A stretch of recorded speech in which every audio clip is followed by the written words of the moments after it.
साथियों नमस्कार। आज हम पढ़ेंगे रोमन भूगोल वेता। रोमन भूगोल वेता यानी जो रोमन साम्राज्य था उसमें जिन जिन व्यक्तियों ने भूगोल में योगदान दिया तो उनके बारे में हम चर्चा करेंगे।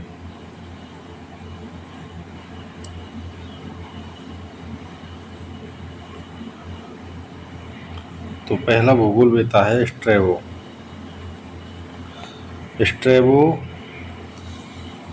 स्ट्रैबो ने जो पुस्तक लिखी है, पहली है ऐतिहासिक स्मृतियाँ, हिस्टोरियल मेमोरीज, ये 43 खंडों में लिखी। फिर है ज्योग्राफिका, ये 17 खंडों में लिखी। इसमें पहले व दूसरे खंड में भूगोल का सामान्य परिचय दिया। तीसरे व 10वें खंड में यूरोप का वर्णन किया।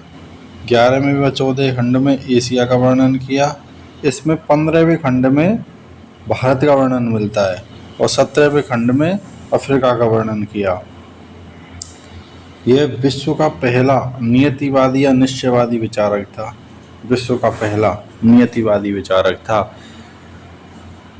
इसने भूगोल की 4 शाखाओं में बांटकर अध्ययन किया। पहला है भौतिक भूगोल, दूसरा है गणितीय भूगोल, तीसरा है राजनीतिक भूगोल और चौथा है ऐतिहासिक भूगोल। इसका जो उद्देश्य था वो प्रादेशिक दृष्टिकोण रहा है भूगोल के अध्ययन में। साथियों ये था स्ट्रैबो। अब हम अगले नेक्स्ट ज्योग्राफर की बात करते हैं। अगला है प्लिनी।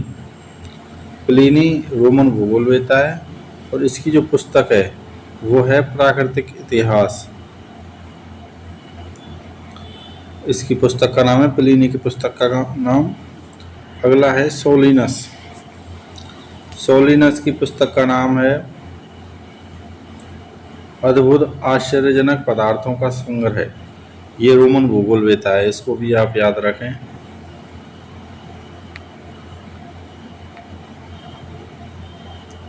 अब अगला महत्वपूर्ण जो भूगोल वेता है वो है क्लॉडियस टोल्मी।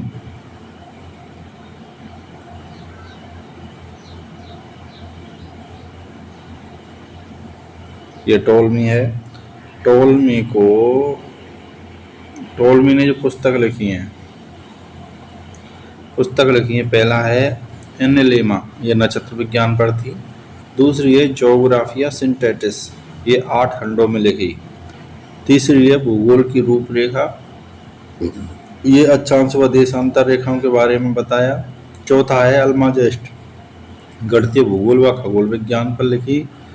और नेक्स्ट है ग्रहीय संकल्पना। भूगोल क्लॉडियस टोल्मी को मानचित्र कला का पिता कहा जाता है। इसने क्या है, शंक्वाकार प्रक्षेप दिए। पहली बार कोऑर्डिनेट यानी निर्देशांक के बारे में जानकारी थी। तो ये क्या है, ये कार्टोग्राफी से संबंधित है, तो इसलिए इसको मानचित्र कला का पिता कहते हैं। टेरा इग्नोनीटा की संकल्पना दी। ये क्या है, अनजान भूमि की संकल्पना, यानी कोई अनजान प्रदेश है उसकी संकल्पना दी। टोल्मी को साहित्यिक चोर या भावहरणकर्ता कहा जाता है, क्योंकि इसने क्या किया, अन्य विद्वानों को साहित्यों को कॉपी पेस्ट किया था, इसलिए इसको क्लॉडियस टोल्मी को साहित्यिक चोर कहा जाता है। अब ये नोट में कुछ महत्वपूर्ण बातें हैं, इसको हम देख लेते हैं। आधुनिक मानचित्र कला का पहला है हेनरिच बेरन है और कोऑर्डिनेट कहते हैं अक्षांश व देशांतर रेखाएं जहां आपस में मिलते हैं उसे हम कोऑर्डिनेट या निर्देशांक कहते हैं। अगला विद्वान है साथियों पोम्पोनियस मेला की हम बात करें तो पोम्पोनियस मेला ने 2 पुस्तक लिखी हैं। पहली पुस्तक है कॉस्मोग्राफी और दूसरी पुस्तक है डिकारोग्राफिया। तो साथियों ये थे हमारे रोमन भूगोल वेता। अब आगे हम स्कूल लेक्चर भर्ती के हिसाब से अगला टॉपिक लेंगे हमबोल्ट। तब तक आप पढ़ते रहें और यदि आपको कोई समस्या है तो हमें कमेंट में ज़रूर बताएं। धन्यवाद साथियों।